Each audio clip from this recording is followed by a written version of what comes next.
Hey everybody, Dave Neal here, stand-up comic, host of Bachelor Recap, but guys, review. This is Sunday voicemails.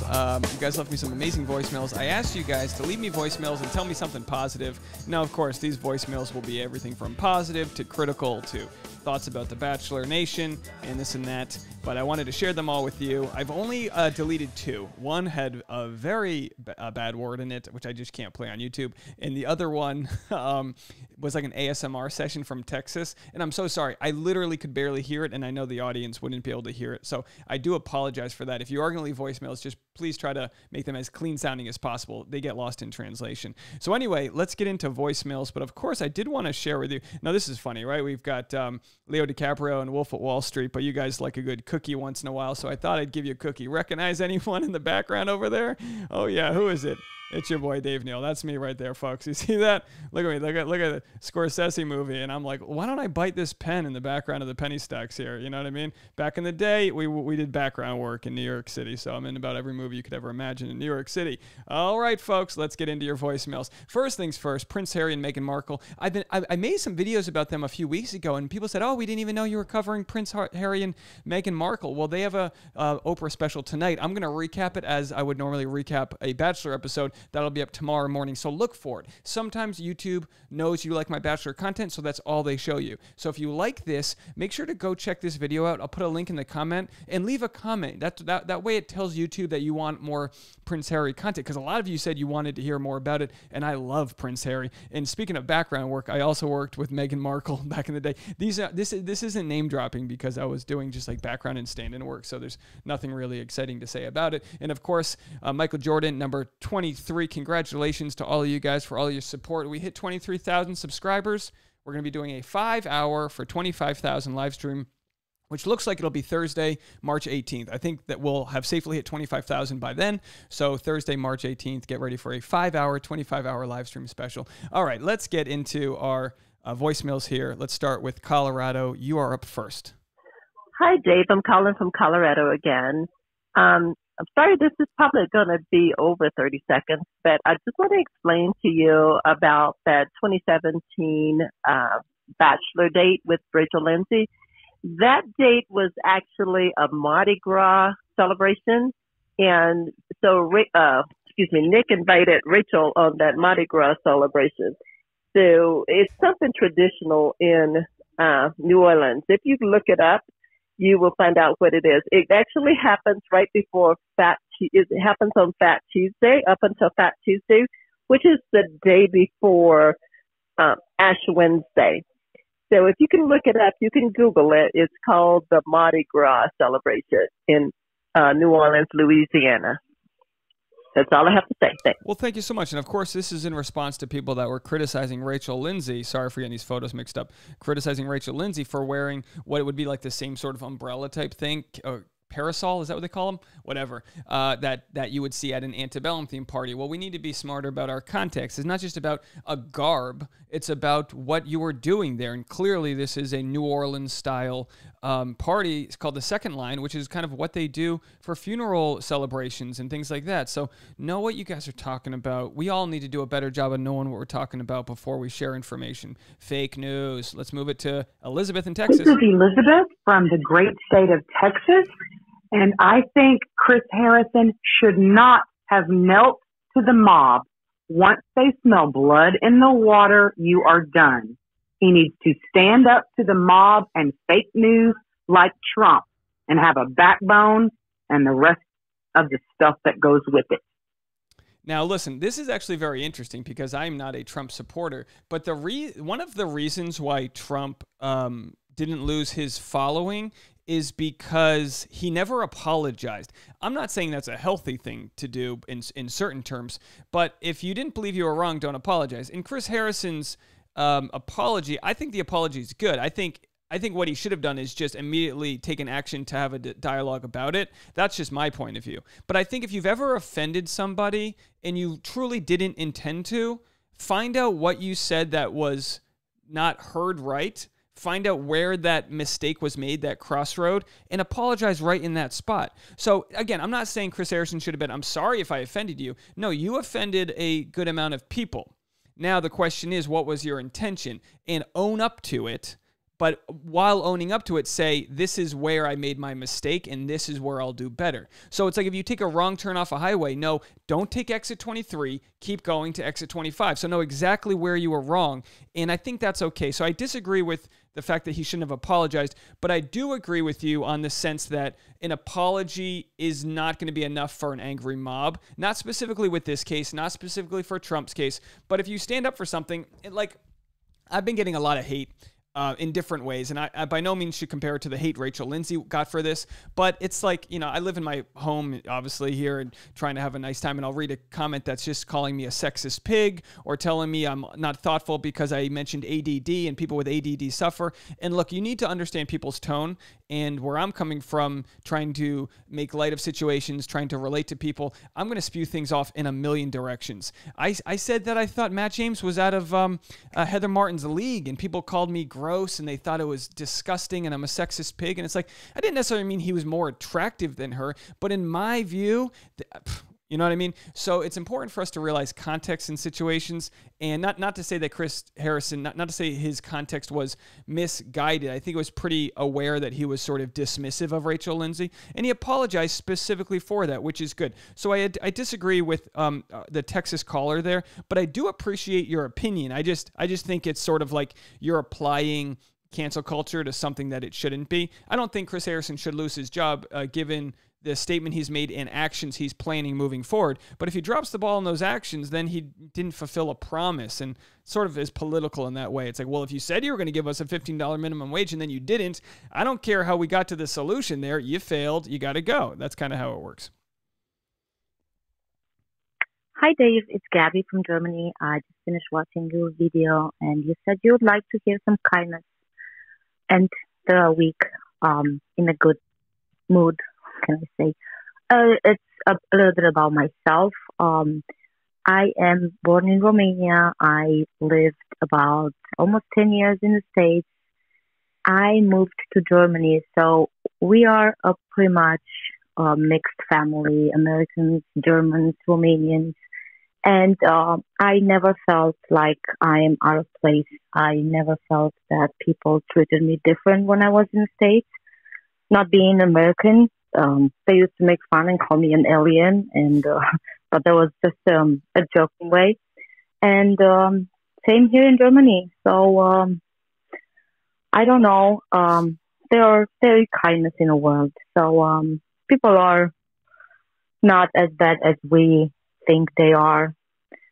So well, I wish you a great weekend, and I look forward to next week your review on the next episode of Bachelor. Bye-bye. Thank you so much, Gabby, calling from Germany there. And you have a good point. People are inherently kind. People are trying the best with the information they have. So I appreciate you sharing that. Now, of course, you're not dismissive. You've been very supportive. And as you know, just because you've dealt with a lot of people being kind doesn't mean there aren't like atrocious behaviors out there. You know, people that get road rage and call someone a racial slur or whatnot. It exists all the time. It's almost like people resort back to this reptilian self where they just need to protect themselves at all costs. And when, like, I remember in high school, a black guy and a white guy on my football team got in a fight, and the white guy called the black guy the name you're not supposed to call people.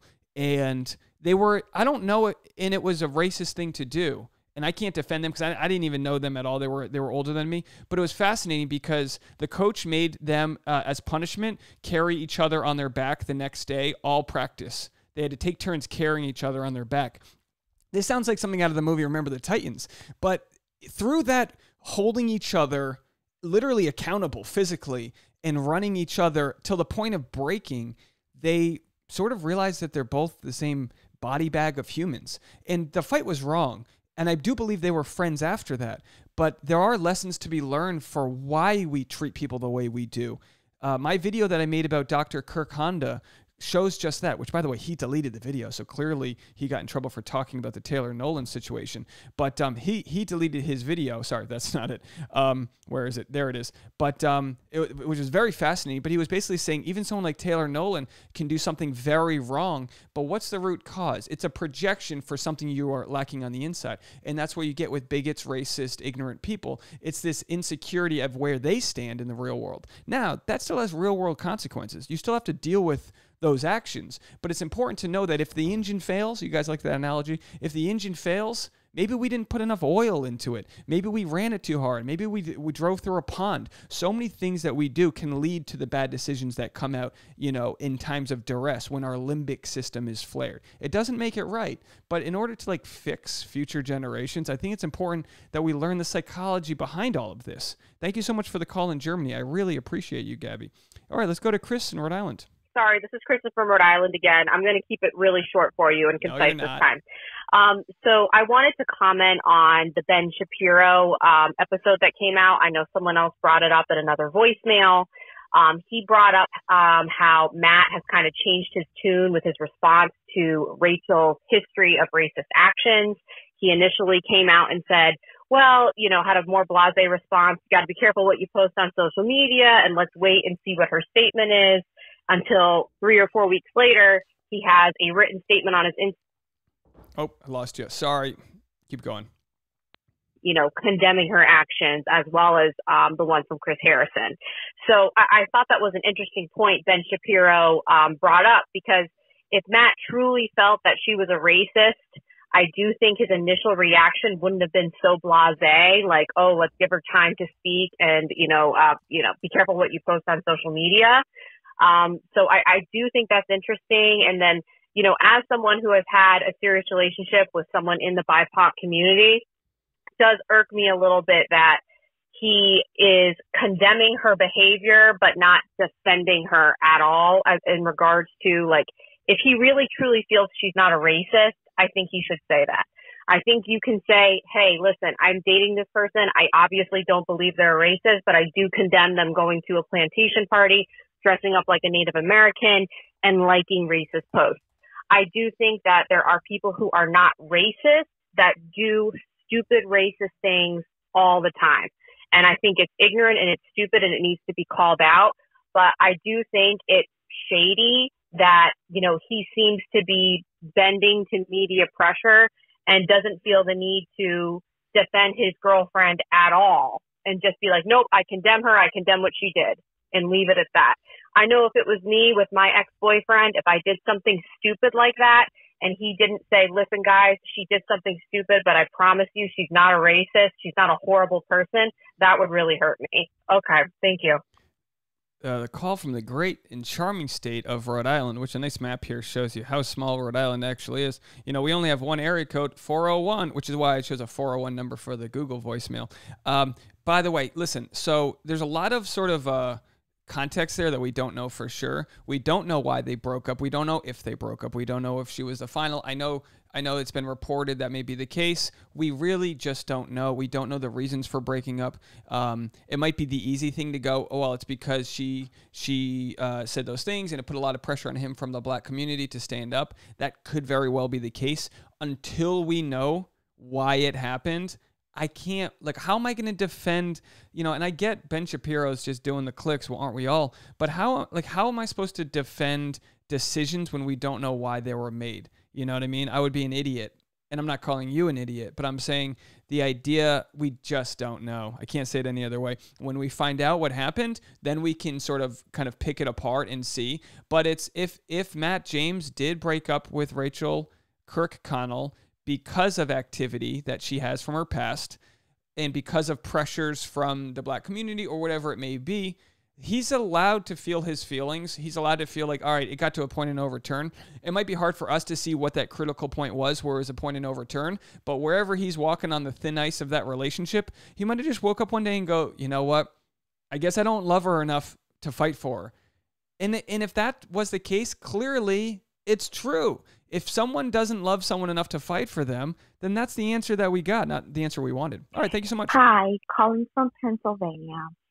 I just wanted to say that I think the biggest reason why Taylor is not it's such a problem is that she hasn't provided grace and shown kindness to a lot of people who have made the same mistakes that she seems to have made when she was younger. I think that's the big thing there. It's kindness has not been shown, and people have used obscene words in describing all these people that have made these mistakes, and that's why Taylor has been such a problem. Thank you so much for that call from a nice friend over there in Pennsylvania. So essentially, and I agree with you here, one of the reasons people weren't forgiving of Taylor's past is because she didn't provide grace. Now, here's a biblical definition. The divine favor toward man, the mercy of God as distinguished from his justice, also any benefits his mercy imparts, divine love or pardon, a state of acceptance with God, enjoyment of the divine favor, the free and unmerited favor of God as manifested in the salvation of sinners and the bestowal of blessings. So that's that might be a little bit too of a, let's see if there's an easier one. The most amazing girl. Okay, grace. That's a different grace. Well, anyway, you guys know what grace is. But grace is one of the hardest things to have. And if you don't have grace, it's hard to give somebody the grace. It's hard to give someone grace. Like, take Rachel Kirkconnell, right? If you watched her 7.5-minute video, you feel in a way that she has gone places from the public shaming, from the knowledge that's been given to her. You kind of feel that. With Taylor Nolan, you got a defensiveness. So I understand the difference there. And it's hard to compare them. They're such different, unique situations.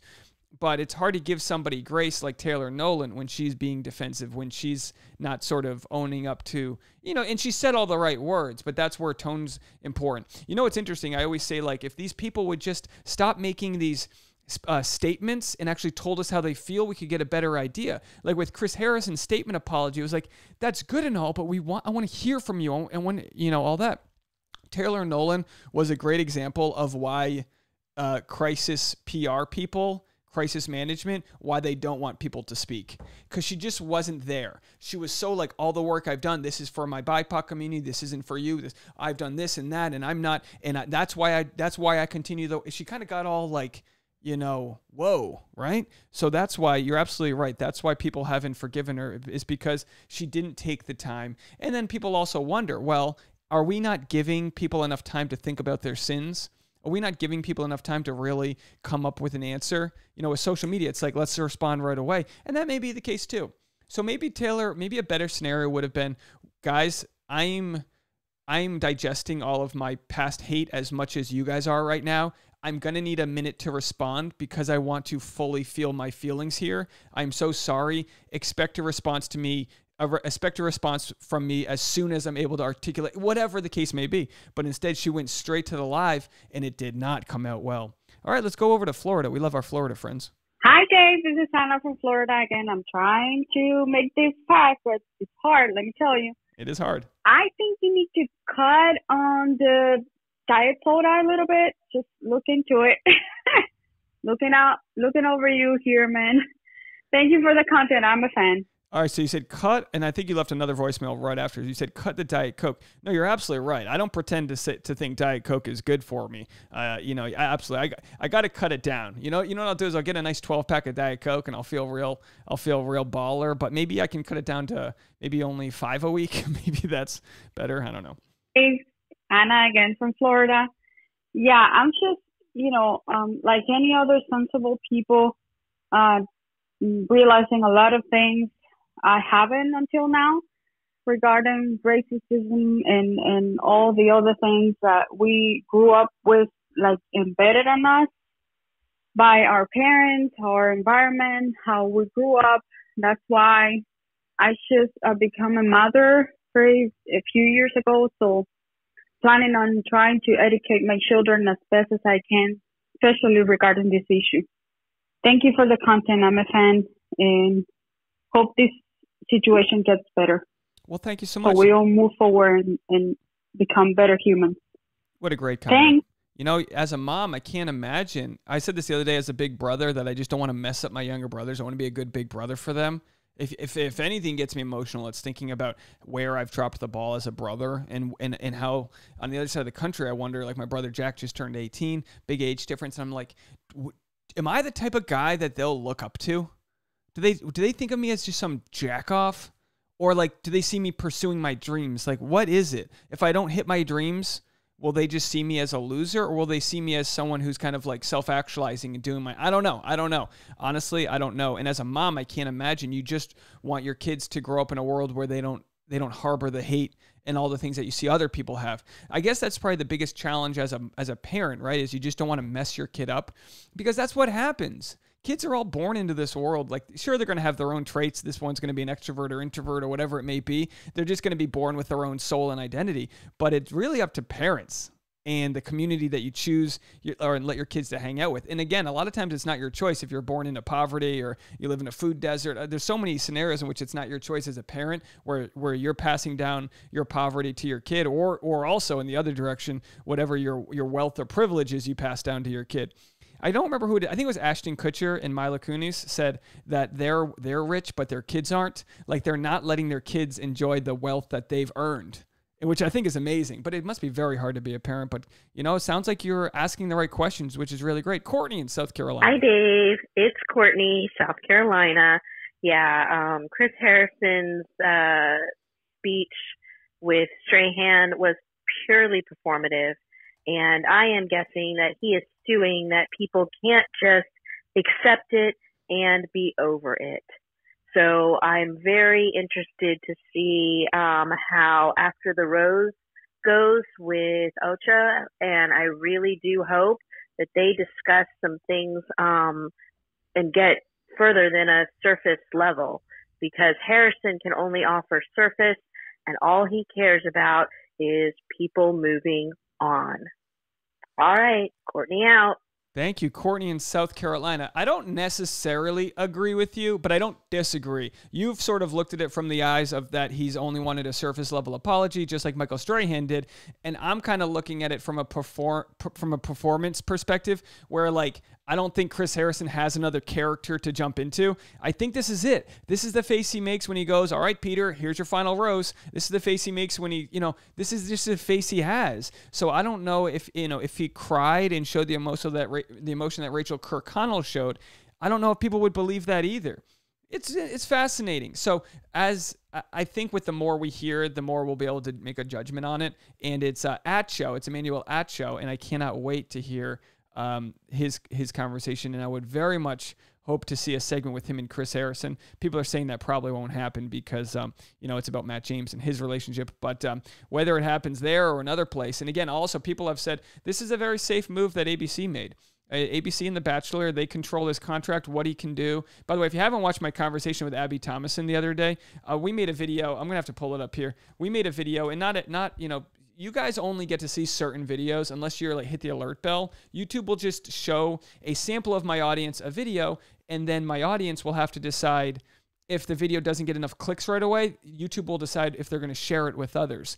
But I'm just saying that because I made this video about a story, and of course, Abby Thomason is our friend over here as a third-year law student. So I'm just going to pitch this to you guys if you didn't watch it, because it's actually very fascinating. It's a very fascinating story. James McCoy Taylor said he was going to go to D.C. to march for Trump, and you see him at the airport. Well, news media reported that he went to D.C., and then he got a lot of backlash because obviously there was an insurrection, people died. Well, he says, no, I actually went skiing. I decided to go skiing instead. So he's teamed up with Erica Rose, who is let me see if I have a photo of her. Erica Rose was on a few seasons ago of The Bachelor, and she's a personal injury lawyer. I'm trying to find a photo of her, and there she is right there. So you guys remember her, right? So she's a personal injury lawyer. That's her husband. He's a lawyer as well, and they're suing the media companies for defamation for saying that he was there. So I talked to Abby about whether or not this is a lawsuit they can win, the ethics behind it all, because is it performative that they're suing because he's just trying to get some promo? Because of course he's a country musician.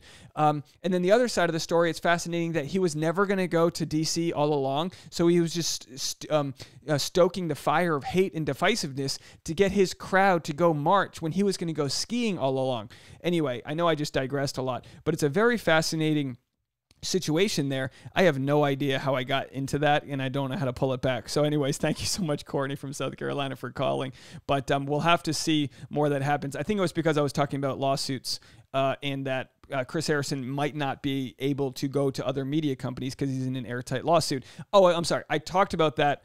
I talked about the Chris Harrison law contracts with Abby Thomason about how it could very well be that he's not allowed to do a podcast and talk about it. He's not allowed to go on Instagram Live. Rachel Kirkconnell probably had a contract that said she's not allowed to talk about the show for the next year, yet, and again, I don't know for sure what her contract is, but yet she decided, you know what? Enough is enough. I can't take this anymore. I'm heartbroken. Everyone's against me. This is the work I'm doing. And in Rachel Kirkconnell, whether, obviously no one agrees with what she did in the past, but she showed like a lot of growth and ability to show the work she's doing, and had people vouch for her that says, yeah, I've talked to her. This is what we're working on. And she says, if you don't believe that what I did was wrong, join me on the journey. I would love for Chris Harrison to do that, to go, look, if you don't believe what I was wrong, our friend in Texas who called and says, oh, they're just trying to cancel him. Maybe some are, maybe some just want to be a part of the angry pitchforks. But for the most part, if people do want unity and change, then follow Chris Harrison on that journey.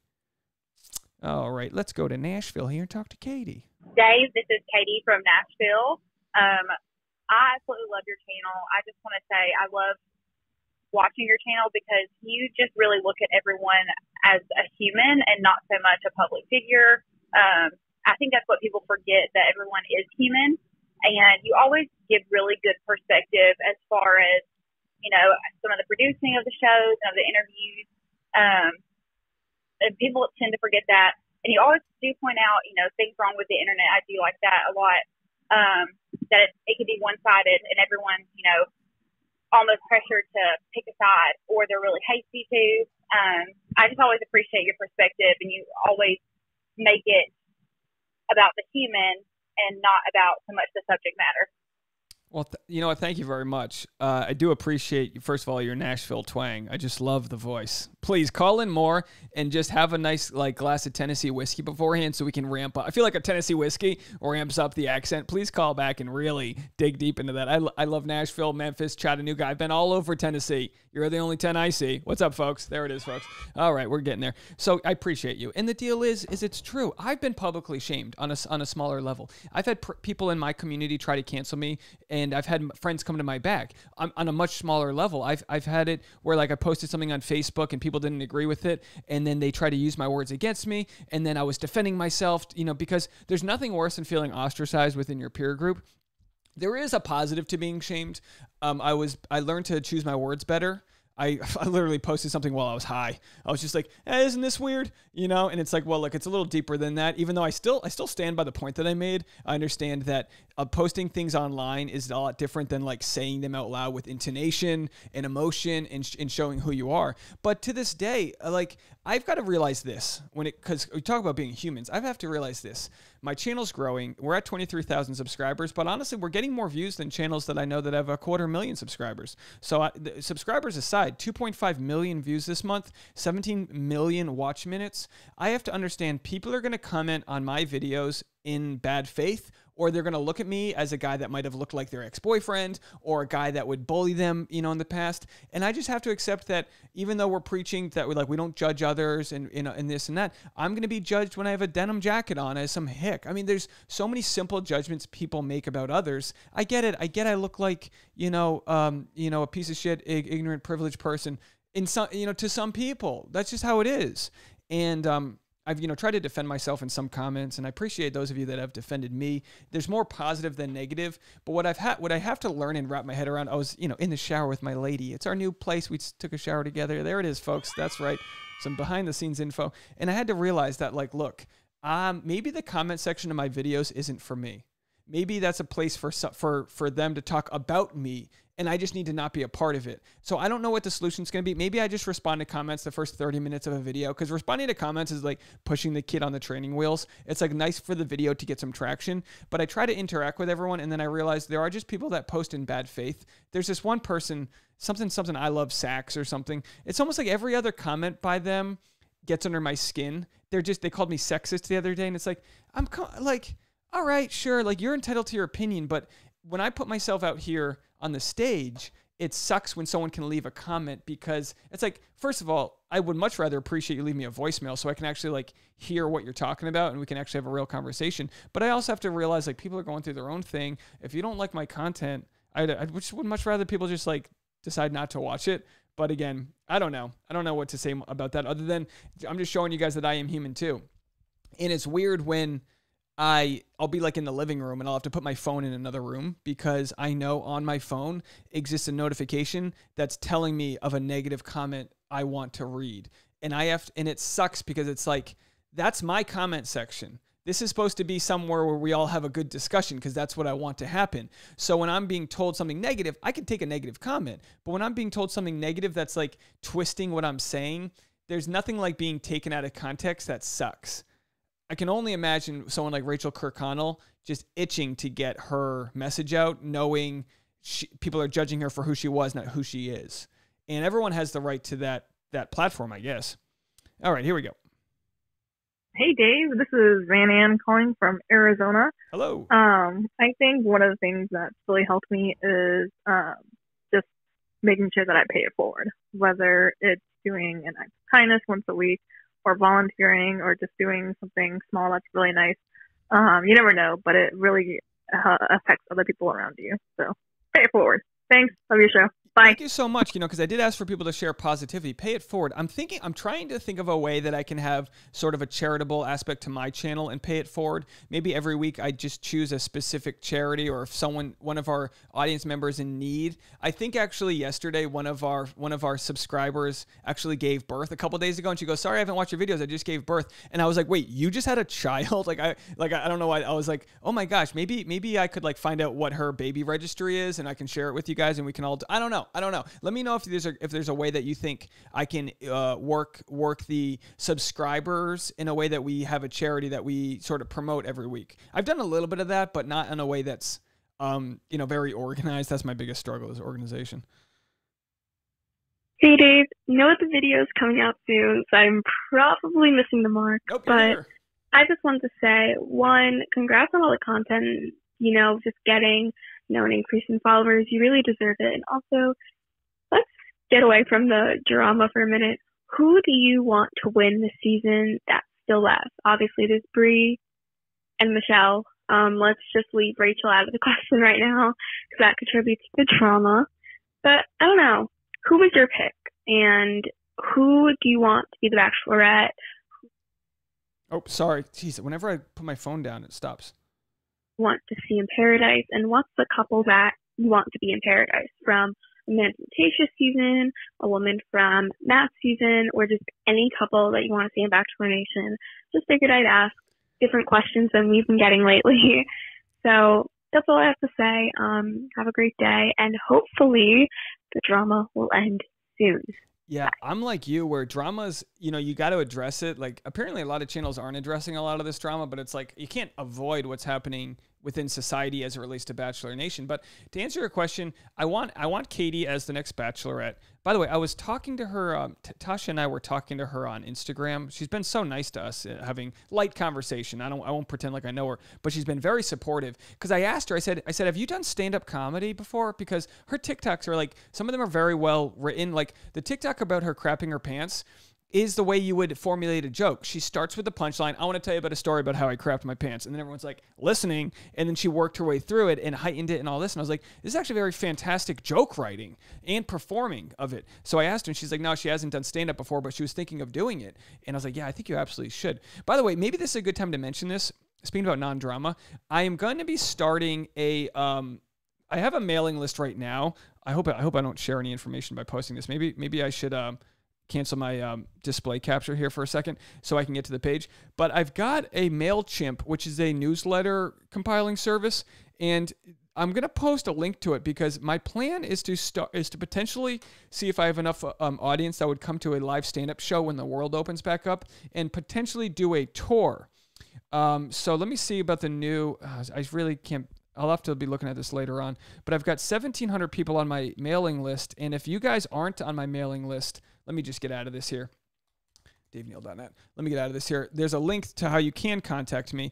And when you sign up for the mailing list, I will be sharing with you guys. This is from my homepage here. This is just a way to contact me directly. So I'm going to have to find the link to share with you. Sorry, I don't have this off the top of my page here. But if you guys do sign up for my mailing list, I will alert you to when I have stand-up shows in your neighborhood. And I was thinking, how cool would it be, as the audience builds, to invite different Bachelor contestants to do Q&As during the stand-up show. So it would be themed around Bachelor, but I would bring different local comedians on the show that are very funny, obviously, that do jokes about dating and relationships and all that. So let me know if you guys would be interested in that, and I'll post a link to my. I've been posting. Here it is right here. I've been posting this link to my mailing list. So it's on all of my recent videos, and you just click on it. It's super simple. And then you just put your info there and hit subscribe. And then when I will start doing a weekly newsletter. I'm also going to share my merchandise with you. I've got one of our subscribers is a really good graphic designer, and she's designing merchandise. It'll be available next week. It's amazing. We're really excited about it. But anyway, I know I turned your comment into a big sales pitch here, but if you could just sign up. We've already got hundreds of people have signed up since I've been mentioning it, but I'm going to have to continuously mention this just to get the traffic there. And when the world opens back up, maybe we'll do little 99-seat theaters where we have a live stand-up show in different hot spots all over the country. I mean, you'd be surprised when it comes to like a 99-seat theater, $20 tickets, sell merchandise. It's very much lucrative to fly to different places and have that conversation. And then we'll create video content to share with you guys. It's in the early stages, but I think, if you build it, they will come. And I think we're at the point where I start mentioning that this is a possibility for all of us to do. Meet up in person, Q&A afterwards, nice 90-minute show, different comics. It could be a ton of fun. Let me know what you guys think about that. So as far as who I want, if Michelle became Bachelorette, I'd love it. I love Michelle. I think she's amazing. I think she's so good with Matt in that she matches his energy. She's got a big energy. I don't know if lower energy, and I don't mean this in a negative way, but like more introverted people work like Abigail. I think Abigail would be great. I love her message and who she is. I just don't know if that would work as far as like the big energy. I mean, you know what I mean? It's like these group dates. You got to be big to like, you're dealing with multiple people. Everyone's jumping on each other, running around. I mean, it's a lot. I'm sure they would make her out to be amazing. But so that's who I would like. As far as Bachelor in Paradise, I haven't watched the last several seasons, but now that the channel's grown, I'm gonna be forced to recap Bachelor in Paradise. I don't like recapping it because there's no like through line. There's no like, all right, now this happens. Now this. It's always kind of like, and then so and so shows up. But anyway, I like fun drama. I don't like the drama that's like the heavy stuff, but we address it. But I like the fun drama. Like I like the Dale and Claire drama. That's the fun stuff for me. So to answer your question, which I didn't really do a good job, I think that Bachelor in Paradise contestants, that like Abigail would be great on Bachelor in Paradise. She would fit in great, and so would people like from the most recent season. We love Bennett, Jordan. I love Riley. I think Riley is one of the nicest guys that I wish was on the show longer. Jason, my boy from URI, University of Rhode Island's Jason. I think he would be great. Like, there's gonna be so many people for them to choose. I don't know what they're gonna do. Hi, Dave. This is Amanda from Erie, Pennsylvania. Really have been enjoying your videos, and I really liked the one from today where you kept mentioning the words having a dialogue. And I just want to encourage everyone out there to do that. My fiance, who's black, I'm white, funny enough, this is the first season I've talked him into watching The Bachelor, and what a season to start on. But obviously with everything going on in Bachelor Nation right now, it has opened us up to a lot of questions, a lot of dialogue, and it's just been really beneficial to have those conversations. So I would encourage everyone out there to, with either your inner circle or out of your inner circle, to really, just lift out all your walls, have those dialogues, have those open conversations, because you'll learn a lot. Thanks for the opportunity to talk with you. Bye. Thank you so much. And you know what? That's so right. And to just keep this brief, Emmanuel Acho, the reason why he's been so successful with his YouTube series, Uncomfortable Conversations with a Black Man, the reason why he's been so successful is because he promotes having dialogue. And I think with everything that's so heightened in our world, there's plenty of white people that are just like, I don't want to get into it. Let's have someone else talk about it. And it's like, I've had our friend, a black caller from Maine, say, white people need to help break down the negative framework of past generations. So it's important to address things and not be worried if like he makes videos on like, do you call someone black or African American? Don't be worried so much about making mistakes. And I know when you see something like with Chris Harrison, he made a mistake by talking about woke police. He made a mistake about going like, well, the lens was different here and there. On paper, what Chris Harrison said about 2018 being a different time than 2021, Rachel Lindsay essentially said the same thing in a separate interview this week, that times were different before Black Lives Matter, in the sense that we weren't having this global dialogue, at least not in everybody's home. So it's important, I think, for people to realize that people like Chris Harrison, if they do want to do the work, can be good at helping dismantle a system that was really just ignoring problems. So I think people just want to be heard. People want to have a dialogue. So you hit the nail on the head, Amanda from Erie. Thank you so much. Deb in Utah, let's go into you. How are you, Deb? Oh, let's hit play. Hi, this is Deb in Utah, and I just want to say I appreciate Rachel so much. Which one? I watched an interview that she did with Nick Vial last summerish, and she opened things up for me to be able to understand why Black Lives Matter. And if you guys haven't seen that, check it out. It's really good. Well, there you go. And you know what? Thank you so much, Deb in Utah. You're absolutely right. I mean, look, some people don't like Rachel Lindsay because she's abrasive, but you need a little bit of abrasion to make a fire. You know what I mean, folks? You do. You need a little friction, all right? You've ever been out there and you put use a little too much lube in the game, and next thing you know, everyone's sliding around the room? No, you need a little bit of just a little bit of friction, right? You can't be going ice skating with plastic cleats on. You need a little bit of friction. You need to cut around the corners there. I don't even know what I'm trying to say. But Rachel Lindsay's great at that. She's great at breaking things down in a way people can understand. Unfortunately, there's a lot of people that just see her as angry, which is just such a low IQ way to understand what's going on. It really is. It's just a very ignorant way but a lot of people don't do the research, so they don't get in on it. So yeah, so go Google Rachel Lindsay and check out some tough conversations she's had. Hey, Dave, you asked for positive news and a little bit of things about ourselves. Well, guess what? Yesterday, while listening to your show, I got a call and I got a job. And I'm so happy because I got to listen to my favorite show and I got to not be unemployed anymore. So there you go. There's the positive news. Have a great day, mate. Bye. Amazing. You listen to Dave Neal's YouTube channel. Sure, you're in Australia, but you come over here for some positivity, to have a conversation, and what happens?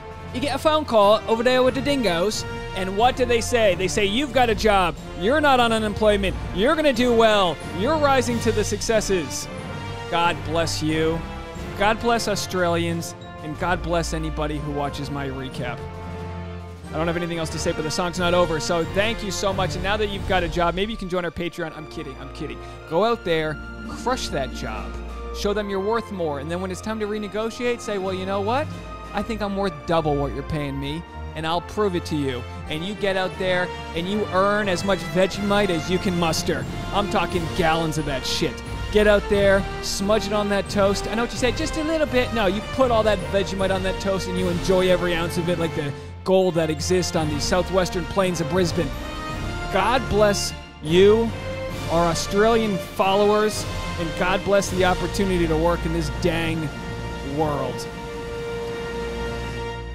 Let's go to Sarah in California. Hi, Dave. It's Sarah from California. I just wanted to give a shout out to my husband, Jeffrey. I love you, baby. He's been my best friend for 4 years. He's outside carving something out of wood. So it reminded me of you and Tasha and how you were watching her through the window. Okay. Anyways, bye. I love your show. Oh, look at that. Sarah in California giving a shout out to Jeffrey. Women love when their man is doing work for them. Why is it always that women are like, oh, he's out there, he's bleeding, and he's working for me, he's got a bloody knuckle, and I just love him so much because he's providing for me. But I totally agree with you. Shout out to Jeffrey out there. Keep working for your lady. I do the same thing. I'm out there mowing a lawn. She's like, oh, you look so sexy. It's like, do I look sexy? Or do you just want to see me doing things? I think you like to see me doing things. All right, that's fine. We'll do things. And women like, I love a guy who can cook. That or you love being... Okay, well, you get the point. All right, here we go. Dave Neal. What up? Just watched your video, Psychology in Seattle, Little Talk or whatever. Love to see you on your spiritual shit. That's why you're getting up there in views and subscribers. Keep doing your thing and talking about the issues that matter. Peace out. Well, thank you so much. I will promote the Patreon because I did want to tell you, talking about spirituality, maybe I lost the Patreon. Did I? Hold on. Let me just look for it here. Here it is. We talk about spiritual stuff all the time on the podcast. So if you haven't yet, and if anyone wants to, Tasha and I talked about this idea that we're manifesting a lot of things into our lives, and we worked really hard on it because there's so many limitations that bog us down. But the idea that we're just like this hub of energy, and when we can think about higher energy things, when we can get away from the toxic negative media, and when we can go to like the spirituality, the good news, getting a job in Australia, abundance, wealth, you can really tap in and set your frequency to a dial that really taps into all of the things in the world. So we actually had this conversation yesterday on our CarCast about upgrading our life, about going from a very safe world during a pandemic and essentially doubling our expenses to just afford to be in a place that will help us receive more, because the lighting's better, the outlets are better, there's more efficiency, we're able to share our love in a way that we couldn't do at our last place. Because, I was getting my car battery stolen 3 times, people were kicking in my doors. We just needed to change, and we got that here with a lemon tree, a banana tree, and a papaya tree. So anyway, yes, more, I'll continue to talk about it, but I am full blown with all the different levels of positivity that are out there, and I'd love to share them all with you guys. Now, this is the one video that's going to be longer, but I wanted to share it because I think I can do one longer video for everybody. So this is a little bit longer, but let's see. It's probably got a lot of good content. Dave, I don't know. I don't even know. Let's see, 30 seconds. I'm not sure I can do it. You won't. But it's 3 minutes. I just don't know where white people are, period. You as well. It's not going to change. It's not going to change. I mean, it's just not going to change. You're not going to change. This guy, Chris, is not going to change. Oh, I lost it. Shit, sorry. His name is Harrison, whatever his name is. Until everything is truly integrated and white people understand that they're human and that there should be more loving in the world. They grow up, white people grow up privileged. Even the poorest of white people grow up privileged. And what do you expect of this Chris Harrison? Is that his name? Nothing.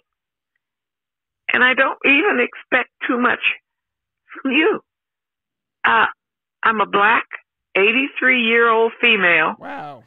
And I've lived in the black community all my life. And I don't even try to mingle. Well, my grandmother was white, meaning my mother was half white. But she lived in the black community because, she was married to a black man. My grandfather was from Barbados.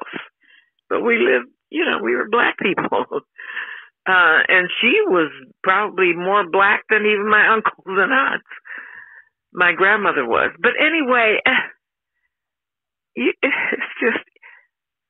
just impossible for black people, white people, to really embrace what it means to be human, because there's so much white privilege in the world. About this guy, Chris, personally, I think he does a good job, on The Bachelor. It's all acting pretty much, and he does a good job of it until he has to be real and say the right things, the things that should be said, and not the things that shouldn't be said.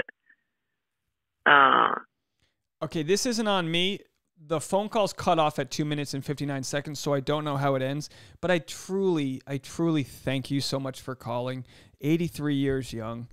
Said you respect. I respect cynicism, or I should say realism. Like, you have a very real 8 decades of life experience where you say you haven't seen the change. But also in your lifetime, people have, even women, didn't have the right to vote when you were of voting age. That's right. Does that make sense? Maybe you were just born. So you were born in the 40. Geez, I'm trying to do the math here. I can't do it on the top of my head. You were born in the 40. Whatever. The point is, there has been a lot of progress, but I know that it's not something that is an answer to your thoughts that people won't get it. Privilege is something that exists on a spectrum. So within the white community, like I'm from an all white city basically. So within that spectrum, I was lower middle class. But of course, just by my skin color, if I were to walk into New York City, I would have a privilege that, that I wasn't going to be stopped and frisked like other people. So I totally respect that you said more loving needs to be done in this world. By the way, I never got to know my grandparents. Excuse me, I'm burping. So I would love if you would honorarily adopt me. I said, call in again, please. And just know I can't play over 3 minutes. It just doesn't work in the system. So it is so nice when I hear of people of a generation that would be you would be a young grandparent at 83, I think, because I'm 35, right? Well, maybe you would fit in the mix. And, my grandmother died when I was a toddler, so I have no, recollection of her, and I always get jealous of people that have grandparents because you just get to see that sort of loving bond that you never get. Parents can be tough on you. They're always trying not to mess you up, whereas grandparents will spoil you. You sound like a great lady.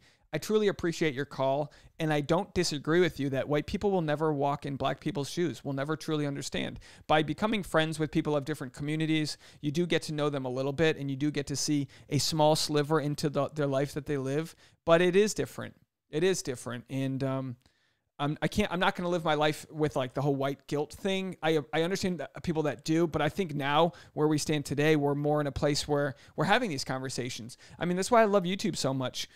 I'm a 35-year-old white guy from Rhode Island talking to an 83-year-old black lady. I don't know. I'm sorry. I don't think you said where you're from. And like, I love where we're going with dialogue. And knowing that while we might not all have the same life experiences, we can all call the same phone number. We can all talk about it. Please call back. Thank you so much for your phone call. Hi, my name is Cole. My name's Veronica, and we are from Cincinnati. Woo. And we love your show. Like, we watch it every single day. And we're just calling in to say that we would love you to talk about Meghan and Harry. I'm absolutely obsessed with them. How do you feel about it, Cole? I absolutely love them. So, and we actually, want more content we want like that. more Meghan and Harry content. And also, we just watched the video about Heather possibly being Matt's new girlfriend. And all I have to say to that is clickbait. Anyways, we're going to be watching the Meghan Markle and Harry Oprah interview tomorrow, and we're really excited. And we're going to talk about it on our podcast, Reality Recap Podcast. And hopefully we'll see you talk about it on your show. All right. Keep up the great work, Dave. Bye. Thank you so much. How sweet are you guys? Thank you so much for that call. I will also be breaking down the Meghan Markle, Prince Harry content that's coming out tonight as I watch it on CBS with the Oprah interview. I think it's going to be fantastic. I think Meghan's being slandered by the firm, the royal family. I think it's going to be very interesting to hear them talk and hear about Prince Harry talk about leaving the royal family. Now, if you guys didn't watch my video, because like I said before, I'm trying to get people to go over to my Prince Harry and Meghan Markle videos, but YouTube's a very complex algorithm, and they go, no. They like Bachelor content. You got to put Bachelor in the title. You got to hit them hard with that clickbait. Well, a couple thousand people watch this, but it's like I made a video about Queen Victoria on Good Morning America that got 100,000 views. I think this is the royal family video we all want.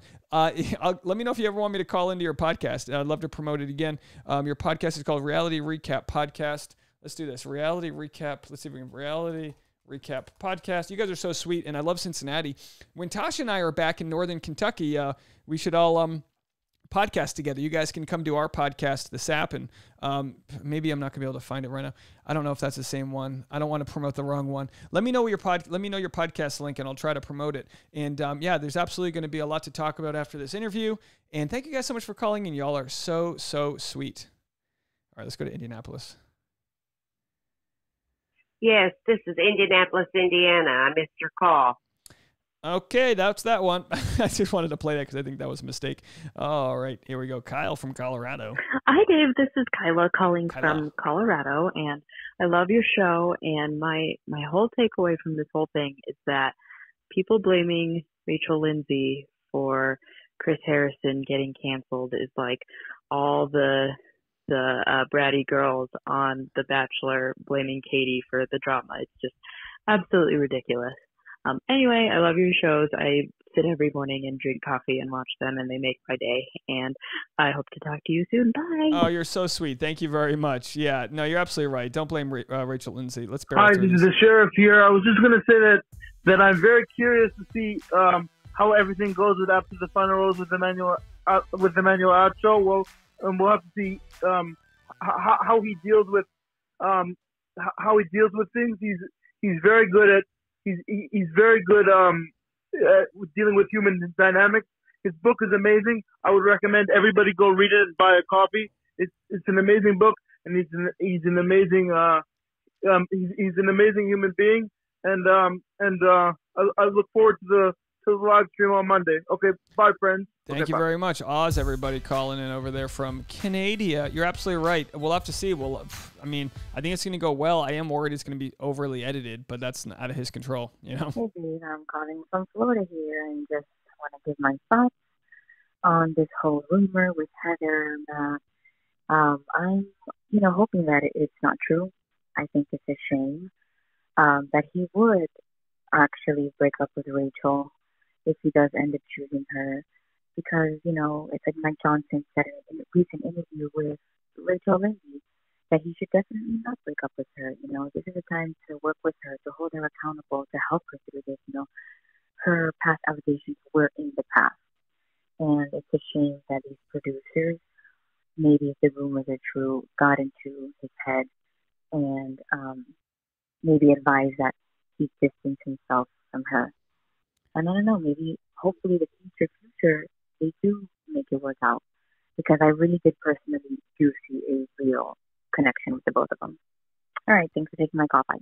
I do too, but it makes you wonder. And again, we really don't know what's going to happen. This is what's so interesting about it, is I have no idea what's going to happen. But it does make you wonder, when they take time apart from each other, during their safe house days and all that, do they get a real glimpse of what they want in real life? Does the spark fade? And if that's the case, if they did break up, then they just weren't meant to be. But who knows? I mean, sometimes people break up. They like Claire and Dale. Sometimes people break up over something and they realize, actually, we kind of liked each other. So we'll just have to see how it goes. But thank you so much for calling in. Let's go to Oregon. Hey Dave, this is Paula from Portland, Oregon. I once heard Dr. Phil say that he won't attempt to discuss complex and deep topics if he isn't allowed enough time to speak on it. This was regarding a beauty queen who got her crown taken away for tweeting about her discomforts with a try-on hijab-based social event that was put on by her Muslim peers on college campus. I agree that Chris Harrison needs more than a couple of minutes to address multiple issues at hand. More than 15 minutes. I would say he needs at least an hour of time in an interview to publicly tackle the issues on race and the franchise and his own part in that too. Moving forward, what do you think would be the best move for him to try and win Bachelor Nation back? Like a 60-minute interview? I want people who are so convinced that he's innocent to get the chance to hear him explain why he was in the wrong so that they can learn with him and grow and become more educated.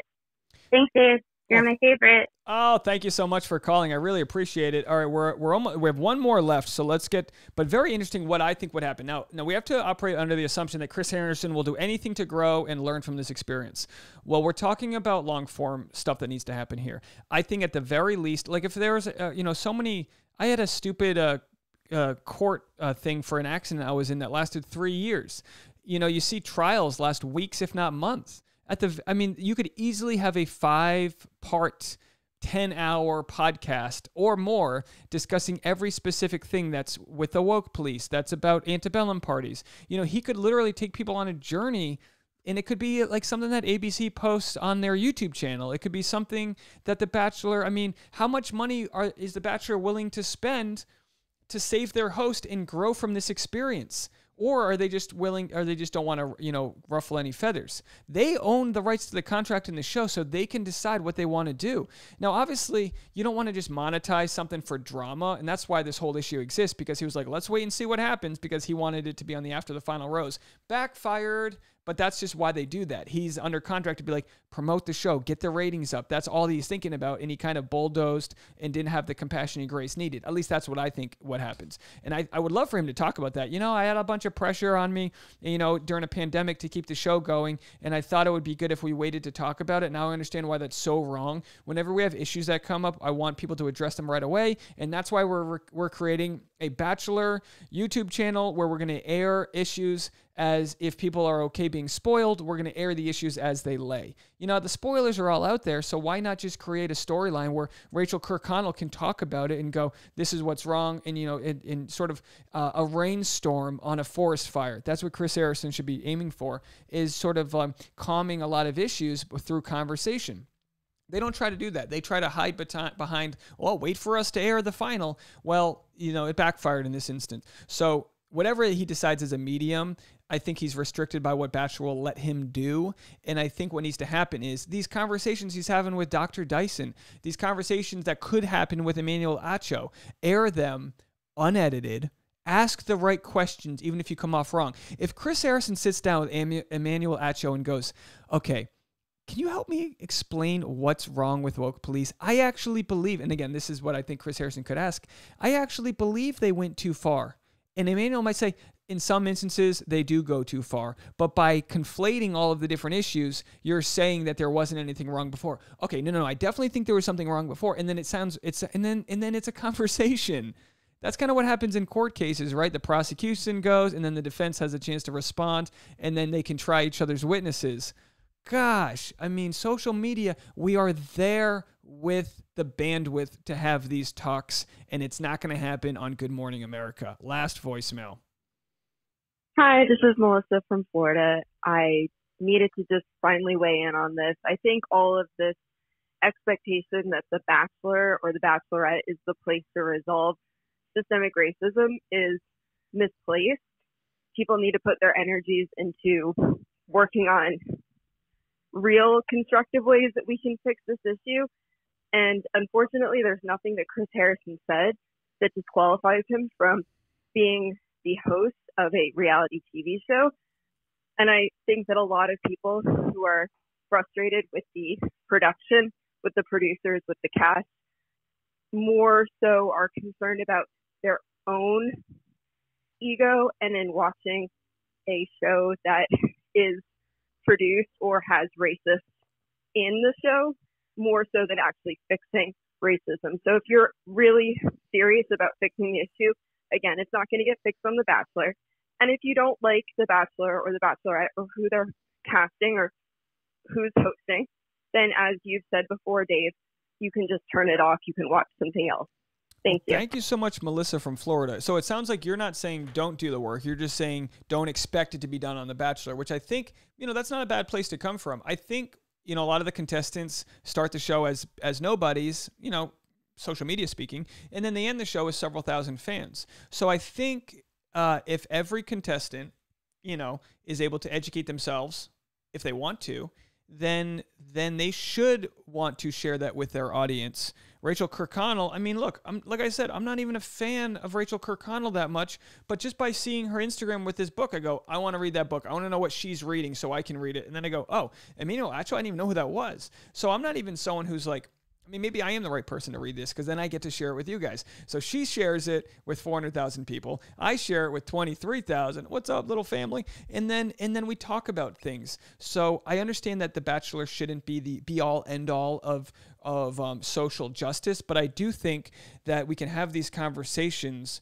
and use The Bachelor as sort of a prompt for the conversation. You know, like I use The Bachelor as a prompt for my comedy, for joking around, for fun, and I like to connect with people also like spiritually and talk about bigger things, but I also like to make people laugh. There's different, you know, scratches I like to itch or whatever it's called. You know, there's different things that fill up my love well, so that's why I do them. I love conversation. By the way, Tasha loves this. I get to come in here and just ramble, and then I don't bother her as much. She, as an introvert, you know, she loves the fact that I can come and talk to you guys. But you're absolutely right that Bachelor shouldn't be the be-all, end-all, but I do think that people should be held accountable to a higher moral standard because the show does preach love. And the show should rebrand in a way that's like not about finding your love, but finding your love. It's in here. And if we need to weed out bigotry, racism, and if we can have a conversation that gets people to finding their love, take Claire Crowley. She said herself she suffers from anxiety, and she had these moments where she was yelling at guys for no reason. Well, bring a therapist on the show, and let's talk about that. A lot of people suffer from anxiety. A lot of people don't know what their limbic system is. They don't know what fight or flight is. They don't know why they get all stressed out when they drive to work. They don't know why certain things happen on Sunday nights because they're anxious because they got to go to work the next day and their boss is giving them PTSD and all these things. The more we talk about it, the better we become because we grow from the darkness and then we can share that with others. And if we're not anything, we're humans.